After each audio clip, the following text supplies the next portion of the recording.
ভাগবত গীতা তৃতীয় অধ্যায়।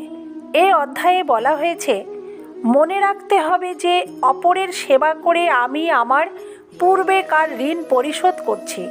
যিনি আমার সেবা গ্রহণ করছেন তার কাছে আমি কৃতজ্ঞ, কারণ তিনি কৃপা করে আমাকে ঋণ মুক্ত হতে সাহায্য করছেন। অপরের গচ্ছিত ধন প্রত্যার্পণের পর তাতে আমার যেমন আর কোনো সম্পর্ক বা মায়া থাকে না, তেমন জাগতিক বস্তু জগতের সেবায় ব্যয় করলে জগতের সাথেও আমার সম্পর্ক ও মায়া শেষ হয়ে যায়।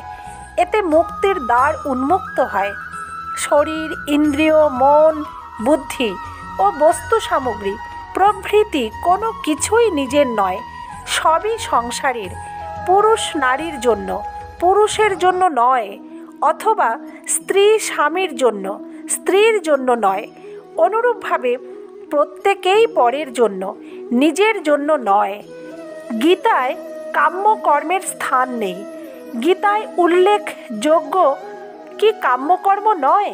না, প্রজাপতি একথা বলেননি যে তোমরা ফলাকাঙ্ক্ষা করে যজ্ঞ করো। তিনি বলেছেন, তোমরা লোকরক্ষার্থ কর্তব্যানুরোধেই নিয়মিত যজ্ঞাদির অনুষ্ঠান করবে, কিন্তু ফলের কামনা না করলেও কর্মের স্বভাব গুণেই ইহা স্বতই প্রাপ্ত হবে।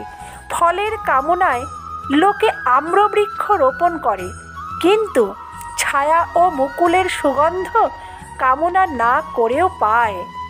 কামনাবশত মানুষ, পশু, পক্ষী প্রভৃতি সকলেই কর্ম করে এবং বন্ধন দশা প্রাপ্ত হয়, কিন্তু কর্তব্যপরায়ণ হয়ে কামনা, মমতা, স্বার্থ প্রভৃতি বিসর্জন দিয়ে পরহিতার্থে উৎসাহ ও তৎপরতা সহ আলস্য বর্জিত ও ফলাকাঙ্ক্ষা বর্জিত হয়ে নিষ্ঠাসহ কর্তব্য পালন করলে সেই কর্ম বন্ধনকারক হয় না, মুক্তিকারক হয়।